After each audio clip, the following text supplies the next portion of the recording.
All right, go for a ride with me. Let's have a chat here. Make sure I can get out of this parking lot first.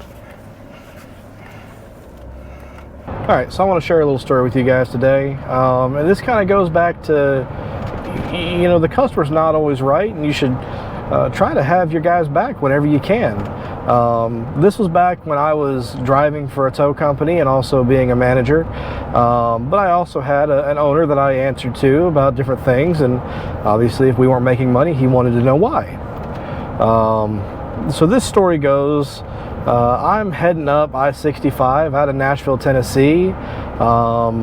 I'm just across the state line in an area called Franklin, Kentucky, and my truck is empty. I got a rollback, and I get a phone call from an insurance company saying, hey, we have a customer who's broke down up on I-65 at about mile marker 14. And for anybody who doesn't know, that's basically halfway between the state line and Bowling Green, Kentucky.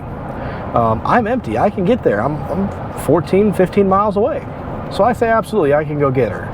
I proceed to head on up the road and get pulled over and get out of my truck. And as soon as I do, this sweet-looking old lady gets out of her truck and immediately asks me where the insert explicitive language here have I been. And, well, I politely told her that I had just gotten the call from her insurance company about 15 minutes ago, and I got there as quick as I could. At this point, she told me I was a liar and that she had called her insurance company 3 hours ago, and they had given me the call 3 hours ago. Now, while I don't doubt that she had called her insurance company 3 hours ago, I did not get that call until 15 minutes prior. So because she had that attitude with me, I decided that I'm not going to put up with that. Got back in my truck and left her on the side of the road. Now, was that the right thing to do? I'm not sure. But here's my point. Don't be mean to somebody who's coming to help you. She obviously misunderstood something somewhere and decided to take that out on me, and I understand she was having a stressful day. At that point, I drove a tow truck for quite some time, and I was used to people having some of the worst days of their lives when I showed up. But I wouldn't expect any of my drivers underneath me to put up with that kind of language with somebody, and I wasn't going to either. And when I told the owner of the company and her insurance company about it, they both understood. As a matter of fact, her insurance paid me for that tow just as if I had completed it. And they called somebody else out there and had a nice discussion with this nice lady. And the owner of the company absolutely understood. He said, no, I wouldn't have put up with that either. So,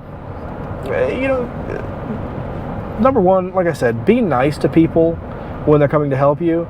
And number two, I would never expect any of my guys to put up with that kind of language. Now, I wouldn't want them to feed back into it, politely say, something along the lines of what I did, where, I'm sorry, ma'am, I don't think I can help you, and I wish you a good day, and get in the truck and leave.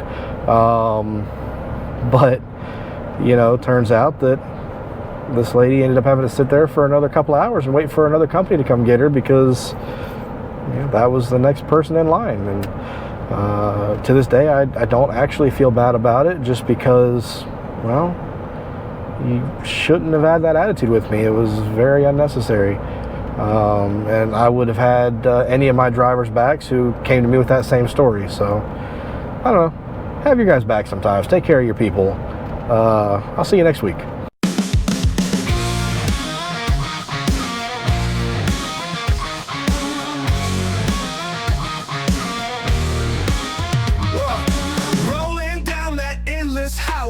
Listen close, I got something to say. Safety first on this asphalt river. Keep awake, keep alert, don't shiver.